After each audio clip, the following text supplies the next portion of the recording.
अस्सलामुअलैकुम। आज situation room में खुशामदीद कहेंगे। मैं हूं आपके साथ आपकी मेज़बान मिस पलकारी। नाज़रीन, हमास ने अमरीकी सदर डोनाल्ड ट्रंप का 20 नुकाती गजा अमन मंसूबा बड़ी हद तक कबूल कर लिया है। यरगमाल कैदियों की रिहाई और गजा का कंट्रोल फ़लस्तीनी अथॉरिटी के सुपुर्द करने पर भी आमादगी जाहिर की है। तहम हमास ने साबिक बरतानवी वज़ीर आज़म टोनी ब्लेयर के मुजवज़ा किरदार को मुस्तरद करते हुए हथियार डालने की बात नज़रअंदाज कर दी है। उधर सदर ट्रंप ने इसराइल को गजा में फौरी तौर पर बमबारी रोकने का कह दिया है। इत्तलात के मुताबिक इसराइली वज़ीर आज़म ने जवाबी तौर पर यरगमाली रिहा करने और ट्रंप अमन मंसूबे के पहले मरहले पर अमल दरामद की तैयारी शुरू कर दी है। आज के प्रोग्राम में सवाल उठाएंगे कि 2 साल कबल जंग छेड़कर हमास ने क्या अहदाफ हासिल किए। इस जंग में औरतों, बच्चों समेत 66,000 से जायद फलस्तीनी शहीद हुए और गजा मलबे के ढेर में तब्दील हो गया। वज़ीर आज़म मोहम्मद शहबाज शरीफ ने एक्स पर पैगाम में कहा, अल्हम्दुलिल्लाह हम जंग बंदी के नजदीक हैं। उन्होंने पहले की तरह सदर ट्रंप और पाकिस्तान समेत 8 मुस्लिम ममालिक के किरदार को सराहा, लेकिन एक रोज कबल नायब वज़ीर आज़म इसहाक डार ने असम्बली में खड़े होकर अमन मंसूबे का खाका तब्दील करने का इंकशाफ किया था। वज़ीर आज़म ने तायदी बयान का दिफा करते हुए उन्होंने कहा कि शहबाज शरीफ को कोई इल्हाम तो नहीं हुआ था, ड्राफ्ट वही है जो तय हुआ। मैंने कैटेगोरिकली जो प्रेस ब्रीफिंग की फॉरेन ऑफिस में ये क्लियर कर दिया कि ये जो 20 पॉइंट जो ट्रंप साहब ने जो पब्लिक की हैं ये हमारे नहीं हैं।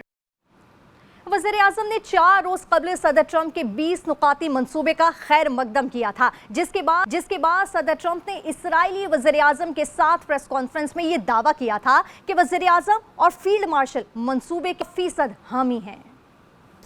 The Prime Minister and the Field Marshal of Pakistan, they were with us right from the beginning. Incredible. In fact, they just put out a statement that they fully believe in this pact. It just came out just as I was walking on. They said, sir, you have a big notice from the Prime Minister of Pakistan and from the Field Marshal that they back this 100%.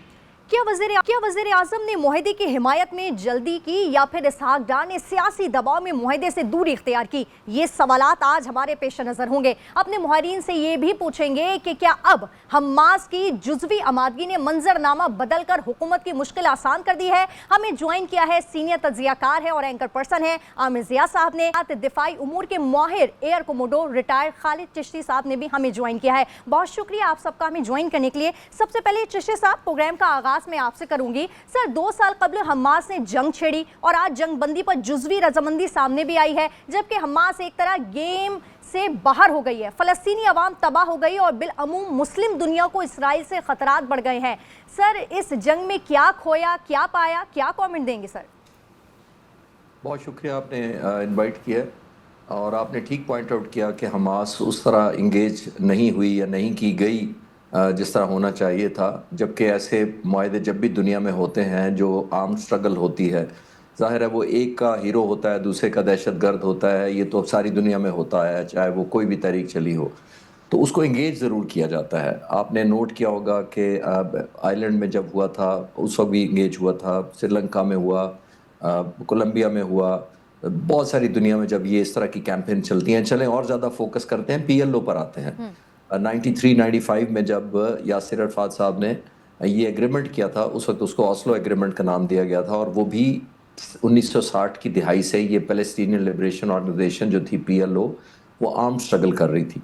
जब 93 और 95 में Oslo agreement हुआ तो इसको disarm करने का गया और उसके अंदर फिर भी एग्रीमेंट में एक और लफ्ज़ लिखा हुआ था, जो आज भी लिखा हुआ है 30 साल बाद इसमें, पाथ टू 2 नेशंस या 2 स्टेट्स। तो उस 30 साल पहले, जो ऑलमोस्ट 32 साल पहले लिखा गया था, वो भी पूरा नहीं हुआ। अल्लाह करे आप पूरा हो जाए। तो उस वक्त भी PLO को इंगेज करके डिसआर्म किया गया था। उसको कहा गया था कि अगर आप डिसआर्मामेंट पे बिलीव करते हैं, अगर आप वेपन्स ड्रॉप कर दें, तो हम आपको ना सिर्फ पॉलिटिकल धारे में लेंगे, बट फ्यूचर में हम 2 स्टेट थ्योरी पर काम करेंगे। आपके सामने है, बाकी रेस्ट इज़ हिस्ट्री। उस वक्त वेस्ट बैंक भी शामिल थी, उसके अंदर गाज़ा भी शामिल था उस वक्त। और फिर उसके बाद आपने देखा कि उस ऑस्लो के बाद जब एग्रीमेंट हो गया, बहुत सारे मुल्कों ने तस्लीम कर लिया इजराइल को, वहाँ से उनकी एक्सपेंशनिज्म का आगाज़ दोबारा हुआ। और फिर वेस्ट बैंक पर भी और गाजा पर भी जो पट्टी हुई थी, और 7 अक्टूबर को जो अटैक किया था हमास ने, ये उसी ज़मीन पर था जो उस वक्त फ़लस्तीन के पास होती थी, यानी फ़लस्तीनियों के पास होती थी। वो आहिस्ता आहिस्ता उन्होंने, जिसको कहना चाहिए, हड़प करनी शुरू कर दी। तो ये आर्म्ड स्ट्रगल होती पूरी दुनिया में जब भी होती है, उनको इंगेज किया जाता है। मुझे नहीं अंदाज़ा कि इस वक्त क्या है। और सबसे जो एप्रीहेंशंस के साथ मैं इस एग्रीमेंट को देखता हूँ, जब दुनिया में एग्रीमेंट होते हैं तो मेजरेबल टर्म दोनों तरफ से लिखे जाते हैं। मेजरेबल का मतलब होता है कि अगर आप ये करेंगे तो फिर हम ये करेंगे, अगर हम ये करेंगे तो फिर आप ये करेंगे, यानी नेगोशिएशन होती है। इसके अंदर आपने नोट किया होगा कि सब कुछ हमास पर या फ़लस्तीनियों पर कहा गया या इंटरनेशनल कम्युनिटी को कहा गया कि इस तरह करें, लेकिन टाइमलाइन नहीं है। एक तो टाइमलाइन दुनिया में इसके बगैर इंटेंजिबल जब तक ना हो, जैसे मैंने आपको पीएलओ की अभी मिसाल दी, ओस्लो की, 30 साल हो गए, उसके ऊपर 2 स्टेट थ्योरी लिखा हुआ है कि 2 स्टेट पर काम करेंगे। 30 साल में कितना काम हुआ है, मेरा ख्याल है आप और अहमद साहब आप मेरे से बेहतर जानते हैं, आपके व्यूअर्स जानते होंगे। तो ये सारा ज़हन में रखते हुए आई थिंक टाइमलाइन एक बेहतर ऑप्शन था। जब इंटरनेशनल पॉलिसी सारे प्लेयर्स बीच में आ गए हैं तो मेजरेबल गारंटीज देते हैं कि अगर, क्योंकि मैं एप्रीहेंसिव नहीं हूं, लेकिन as a student of military strategy, जब इस तरह के एग्रीमेंट होते हैं, जब एक पार्टी नहीं चाहती दिल से तो वो कुछ भी कर सकती है, वो फॉल्स फ्लैग ऑपरेशन करवा सकती है। हमारे नेबरहुड में फॉल्स फ्लैग ऑपरेशन हुआ, इजराइल की बड़ी दोस्ती है, ऑब्वियसली इनसे एक किताब मंगवाई जा सकती है कि कैसे करते हैं फॉल्स फ्लैग ऑपरेशन। और फिर दुश्मन फॉल्स फ्लैग ऑपरेशन वहां पर हमास के नाम पर हो सकता है, खुदा ना खासा कोई ब्रूटैलिटी कर दी जाए और इजराइल ये कहकर अपने कैदी भी छुड़ा कर ले जाए, या डेड बॉडीज जो उनके कैदियों के वो भी वापस ले जाए, और उसके बाद कहे कि जी हमास ने क्योंकि ये कर दिया इसलिए अब आप नहीं मानते इसको, हम दोबारा बमबारी शुरू कर देते हैं। तो ये मेरी थोड़ी एप्रीहेंशन है। आई थॉट इसको जरूर फोकस होना चाहिए। ठीक है आमिर ज़िया साहब, यरगमालियों के तबादले के बाद मुआहदे की राह में नए चैलेंजेस क्या हैं सर? देखिए, सबसे जो अहम बात है, जो आपका पहला सवाल है कि क्या खोया क्या पाया, हमेशा मुझसे बेहतर चिश्ती साहब इस पे रोशनी डालेंगे। वो ये होता है कि जब भी आप किसी कॉन्फ्लिक्ट में एंटर होते हैं, उसको ट्रिगर करते हैं, उसको शुरुआत करते हैं, तो आप डे 2 ऑफ द कॉन्फ्लिक्ट सोचते हैं कि डे 2 पे क्या करेंगे, डे 3 पे क्या करेंगे और हमारा एग्जिट प्लान क्या होगा। अब मुझे याद है कि जब हमास ने किया था तो अमूमन आप देखेंगे लोग जो है मुस्लिम दुनिया में बड़ी खुशी मनाई गई थी और उसमें कहा गया था कि जी जबरदस्त काम हुआ है और पता नहीं क्या कर दिया इजराइल को, दंदान शिकन एक उन्होंने जवाब दे दिया है। मगर मुझे ऐसे जो स्केप्टिक्स थे उस जमाने में भी कह रहे थे कि डे 2 नहीं सोचा, और डे 2 के अंदर ये हुआ कि आपने उनको मजीद ब्रूटैलिटी का एक जवाब फराहम कर दिया। इसके नतीजे में 66,000 65,000 लोग जो हैं वो शहीद हुए, और इजराइल और उसके वजह से जो आपका मसल था वो बिल्कुल इरोड हो गया, खत्म हो गया, और इजराइल को मौका मिला कि वो आके पूरी तबाही बर्बादी फैला दे। और न सिर्फ गजा में बल्कि और मुस्लिम ममालिक में भी उन्होंने शाम पे भी हमला किया, लबनान किया, जहां उनको मौका मिले। इन 2 बरस में उन्होंने ये काम किया है। तो फिर ये यकीनन होता है कि जी जो प्लानर्स थे उन्होंने क्या क्या सोच के किया था, क्योंकि जंग में भी और सियासत में भी अहमियत कुर्बानी की नहीं होती बल्कि दुरुस्त फैसले की होती। जो अच्छा जो स्ट्रेटेजिस्ट होगा वो कम से कम कुर्बानी पे, बगैर कुर्बानी के फतह हासिल करने की कोशिश करेगा। तो यहाँ पर जो मुझे जो नजर आया कि हमास ने जो कुछ किया उन्होंने प्लेट पे रख के उनको जवाब फराहम कर दिया कि जी आप कुछ भी कर दें आके हमारे साथ, और उन्होंने फिर किया। और फिर इसराइल उस डिटर्मिनेशन के साथ किया कि जो एक मैकियावेली हमेशा कहता है कि जी जुल्म ना करें मगर करें तो फिर बहुत बड़ा करें। तो उन्होंने बहुत बड़ा जुल्म किया और उसको उन्होंने उसके अंदर वो बिल्कुल हिलने जुले नहीं, ह्यूमन राइट्स वाले कहते रहे, दुनिया में हम के मुजाहरे होते रहे। उन्होंने जो मिलिट्री ऑब्जेक्टिव्स उन्होंने हासिल करने थे उन्होंने किए, और आपने देखा होगा कि जितनी प्रॉक्सीज थी जो उनके खिलाफ लड़ रही थी ज्यादातर जो है वो न्यूट्रलाइज हो गई। तो अगर मैं हासिल जमा करूं तो मैं समझता हूं कि इजराइल जो है उसने वो आगे बढ़ा है। इजराइल ने डिप्लोमेटिक सतह के ऊपर, पॉलिटिकल सतह पर और मिलिट्री सतह के ऊपर उन्होंने ज्यादा कामयाबियां समेटी हैं। मुस्लिम ममालिक का जो है सपोर्ट फलस्तीनियों को उस तरह से नहीं मिली जितनी मिलना चाहिए थी।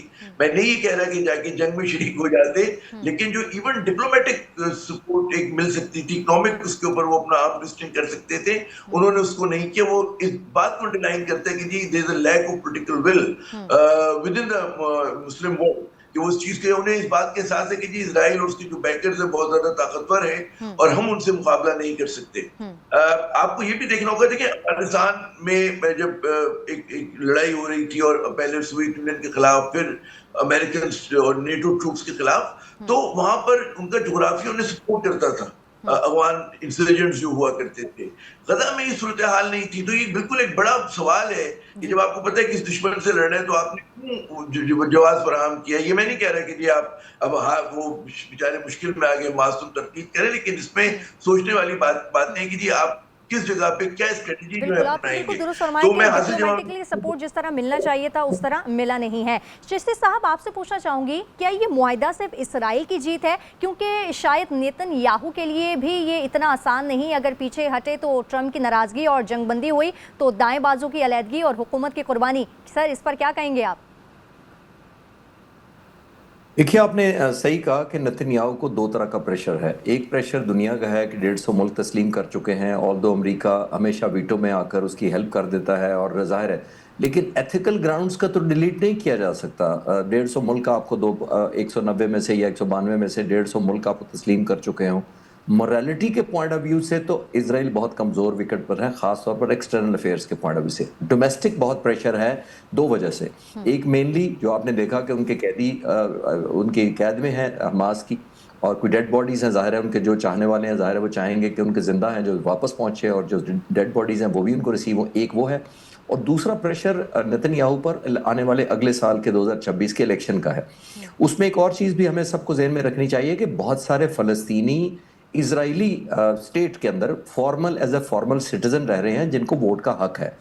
तो ये हमेशा से ट्रेडिशनली ये जो फ़लस्तीनी है ये वोट नहीं डालते हैं, उसके 30 से 35% वोट डलता है उनकी पॉपुलेशन का, जो निस्बतन कम गिना जाता है।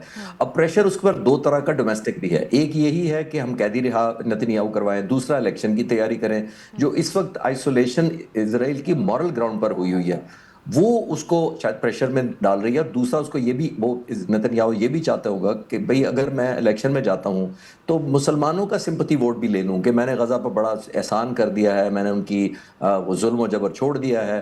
तो ये मिक्स एंड मैच है, एक बड़ी ऑकवर्ड पोजीशन है। लेकिन अनफॉर्चुनेट पार्ट ये क्योंकि अमेरिकन प्रेसिडेंट की कंसिस्टेंट हेल्प और बैकिंग रही है। और इसके अंदर आखिरी जुमला इसके ऊपर ये भी ज़हन में हमें रखना चाहिए कि इस पूरा जो प्लान है, ये एग्रीमेंट है, इसके अंदर एक और बड़ी खतरनाक शिक ये है कि जज जूरी भी वो खुद ही हैं, वही फैसला करेंगे कि ये रूल्स फॉलो किए जा रहे हैं, रूल्स ऑफ द गेम है, यू रूल्स ऑफ जो हमारा एग्रीमेंट था कितनी वायलेशन हुई है। और फिर आपने देखा कि अमेरिकन प्रेसिडेंट ने ये भी कह दिया है कि अगर मुझे लगा कि ये उस तरह इंप्लीमेंट नहीं हुआ तो मैं साथ दूंगा नेतन्याहू का।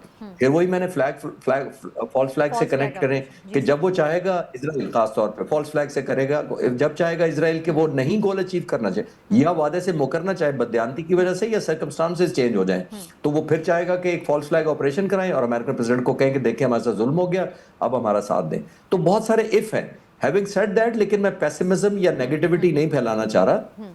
खूनरेजी रुकनी चाहिए। आमिर साहब बिल्कुल ठीक कह रहे थे, 60-70 हजार लोग शहीद हो गए, लाखों जख्मी हैं, तो बेघर हैं, जुल्म ढाए जा रहे हैं। मैं उसकी कतई नहीं मुखालफत कर रहा, होनी चाहिए, लेकिन हमें केयरफुल पाथ भी लेना चाहिए कि अगर ट्रैक रिकॉर्ड पीएलओ के साथ जो मैंने अर्ज कर रहा था 32 साल में टू स्टेट थ्योरी पर काम नहीं हुआ, तो अब कैसे होगा, उसका एक रोड मैप होना चाहिए था।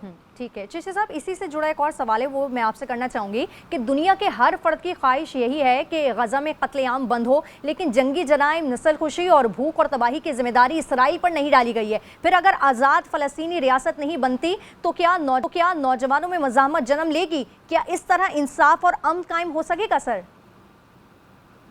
आपने बिल्कुल ठीक पॉइंट आउट किया, क्योंकि देखिए फ़लस्तीनी इसको एक और धोखा या फ्रेब के तौर पर लेंगे, क्योंकि 70,000 लोगों ने जाने ऐसे नहीं दी और उनके कुर्बानी से दरेग भी नहीं वो कर रहे। जब आप ये वादा करेंगे तो हमने 70,000 लोगों को सिर्फ राशन और पानी और बिजली के लिए तो नहीं उन्होंने कुर्बानियां दी ना, कि आप रिस्टोर कर दें तो कोई बात नहीं, 70,000 मार लें तो बिजली दे दें वापस, या पानी दे दें, या खाना दे दें, इसलिए तो नहीं उन्होंने शहीद करवाए। उन्होंने करवाए ही इसलिए हैं कि एक बिगर पिक्चर आएगी, कल को हमारे बच्चों का मुस्तकबिल बेहतर होगा, वो उनको नजर आना चाहिए मेजरेबल टर्म में। पीएलओ का इसीलिए मैं रेफरेंस दे रहा हूं कि एग्रीमेंट करना एक और बात होती है, उसको मेजरेबल टर्म में, टेंजिबल फॉर्म में, जहां देखा जा सके कि जमीन पर कुछ नजर आ रहा है, वो नजर आना चाहिए। कुर्बानियां तो वो पहले से देते आ रहे हैं, 78 साल से दे रहे हैं और देते रहेंगे। तो मेरा ख्याल है आपने बिल्कुल ठीक पॉइंट आउट किया कि ये फ्रस्ट्रेशन होगी, लोग आर्म्ड कॉन्फ्लिक्ट की तरफ ज्यादा जाएंगे, आर्म्ड रेजिस्टेंस की तरफ ज्यादा जाएंगे। दुनिया को उसको रोकना चाहिए और उसी से लिंक करके कल को कश्मीर की तरफ भी सोचना चाहिए कि वो अगर सेटल हो जाए ताकि दुनिया थोड़ी सी तो बेहतरी की एक रहने की जगह बन जाए उन लोगों के लिए, स्पेशली जो प्रेस्ट हैं, जो जबरदस्ती गुलाम बनाए गए हैं, चाहे वो कश्मीर हो चाहे गाजा। बिल्कुल आमिर साहब, अमन मंसूबे के ड्राफ्ट पर इसहाक डार साहब वजाहतें तो आपने सुनी है। उन्होंने कहा कि ये हमारा डॉक्यूमेंट नहीं, मगर आज वज़ीर आज़म ने फिर सदर ट्रंप की सताइश और मुआहदे की हिमायत कर दी है। वज़ीर आज़म और नायब वज़ीर आज़म के जावियों में फ़र्क क्यों है सर? देखिए, मैं जो साफ वाज़ेह नजर आ रहा है कि हमारे यहाँ एक कंफ्यूजन है, कंफ्यूजन कह लें या इनके ज़मीर खुद मुतमईन नहीं है। सूरत हाल ये थी कि एक तो आपने जब फर्ज करें ओन कर लिया था, या पहले तो मैं कहूँगा इतनी जल्दबाजी में बगैर रिव्यू किए कैसे वज़ीर आज़म पाकिस्तान जो है वो एक ट्वीट कर सकते हैं या करवा सकते हैं। ज़रा खुद तो नहीं करते होंगे, करवाते होंगे, और उसको अगर वज़ीर आज़म का फॉरेन अफेयर्स पे ट्वीट है तो उनके जो एक्सपर्ट्स हैं फॉरेन पॉलिसी के, वो देख भाल के उस स्टेटमेंट को ड्राफ्ट करते हैं। तो आपने कर दिया, लेकिन जब आपने पब्लिक का प्रेशर देखा तो आपने आगे पार्लियामेंट में वजाहतें शुरू कर दी सारदार साहब ने।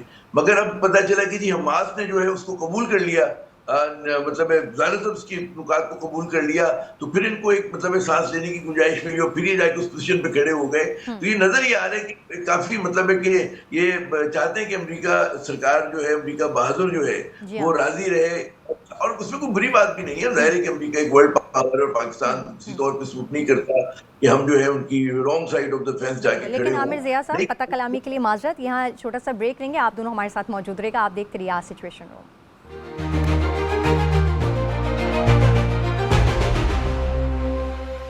Welcome back. बिहार इलेक्शन से कबल सिर्फ सियासतदान ही नहीं, भारतीय फौजी सरबराहान भी हवास बाख्ता दिखाई दे रहे हैं। इनकी मज़ाक़-ए-ख़ेज़ बातों से अंदाज़ा होता है कि बीजेपी किस कदर कमज़ोर पोजीशन में है, और ISPR ने भी भारतीय धमकी का ज़बरदस्त जवाब दिया है। आमिर साहब बताइएगा ज़रा।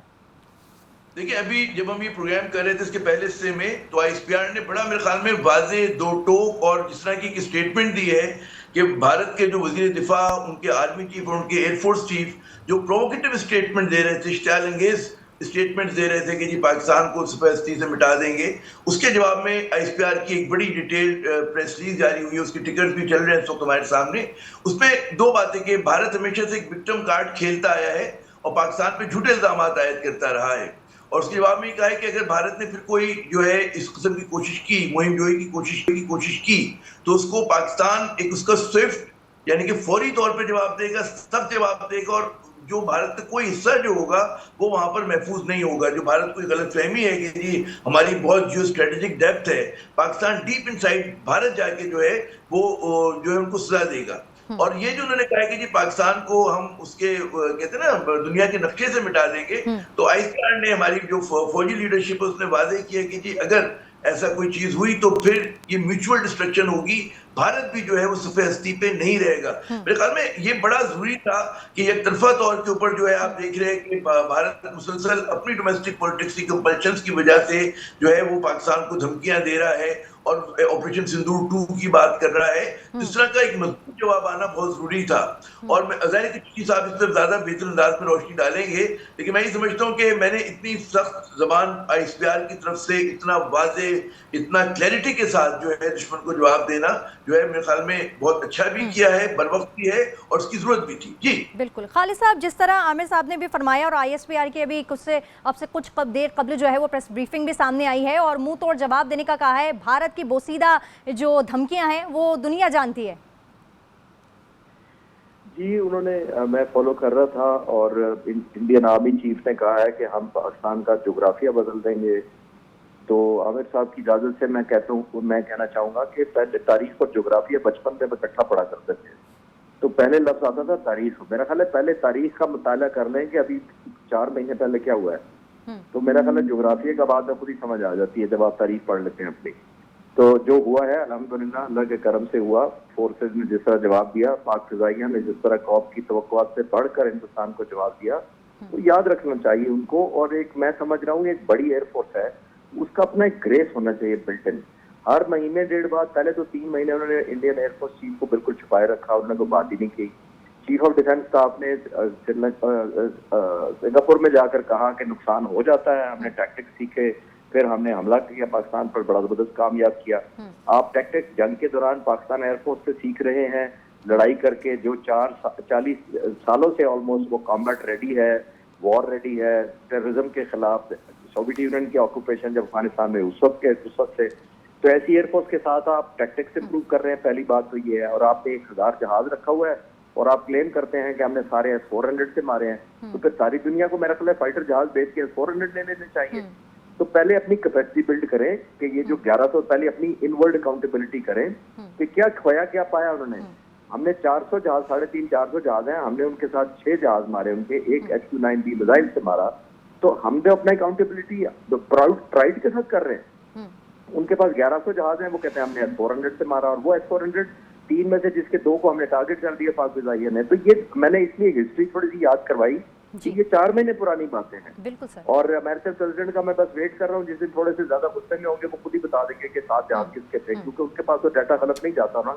हाँ, हमारी ना माने उनकी भी ना माने।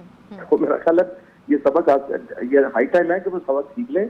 और ये जो अपने जिसको मैंने कहा ना कि अपने साइज के हिसाब से जो बिल्ट इन ग्रेस होना चाहिए उनकी फोर्सेस में, वो नजर आना चाहिए।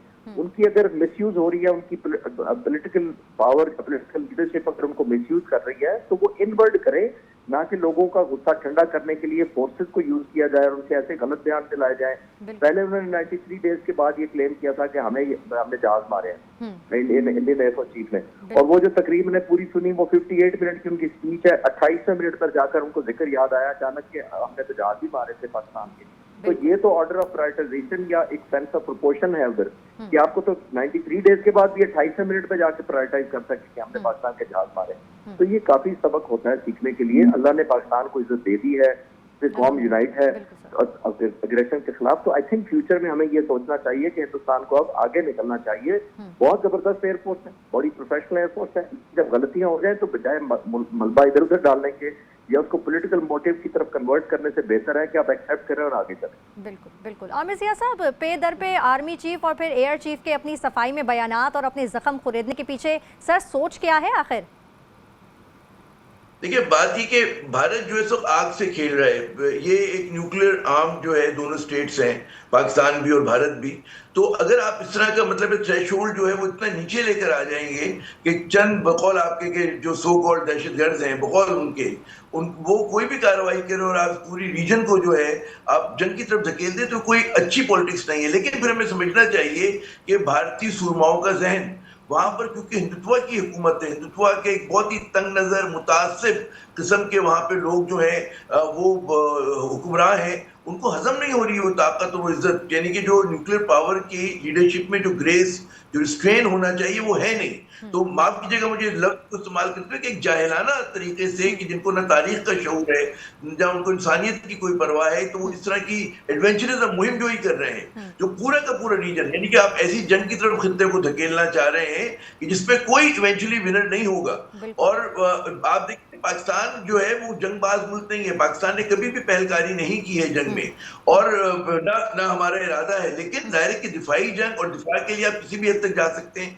हमें समझना होगा कि जी इनका माइंडसेट क्या है। ये समझते हैं कि हम एक कहते हैं ना हेजेमोनिक पावर बन गए हैं इस रीजन की, और पाकिस्तान हमारे बैकयार्ड में है, लेकिन वहां पे भी उनकी नाक कट गई है भारत की। और ये चले थे चीन का मुकाबला करने, लेकिन ये तो एक मतलब है पाकिस्तान जो इसके मुकाबले में कहीं मतलब है चीन से तुम्हारा कोई मुआवजा नहीं है, आप उसको काबू नहीं कर पा रहे। तो इनको एक इनका जो कॉन्फिडेंस है वो शेक हो गया। ये लोग, इनकी समझ में नहीं आ रहा है, इनका जो एक मेगलोमेनिया था, false feeling of greatness थी, that has been shattered.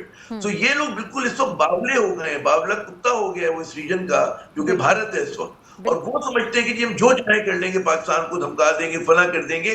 उनको सिर्फ एक गलत फहमी है कि क्योंकि पाकिस्तान में पोलिटिकल इंस्टेबिलिटी है तो गालिबन हमारा कोई वार चल जाए। लेकिन भारत के मुकाबले के ऊपर जो है वो पूरी कौम सीसा पिलाई हुई दीवार होगी। और न सिर्फ पूरी कौम होगी, एक जाहिर है कि एक हमारा एक वो है अपने वतन के दिफा के लिए, क्योंकि हमारा तो कोई जा रहा है। बिल्कुल, आपने खता कलामी के सर माजरत, हमारे प्रोग्राम का वक्त जो है वो खत्म हो जाता है। सीनियर तज्जियाकार और एंकर पर्सन आमिर ज़िया साहब ने आज हमें प्रोग्राम में ज्वाइन किया, तो इसके साथ सीनियर तज्जियाकार और जबकि दिफाई उमूर के माहिर air commodore retired Khalid Chishti साहब ने भी हमें ज्वाइन किया था। बेहद शुक्रिया। यहाँ लेंगे एक ब्रेक।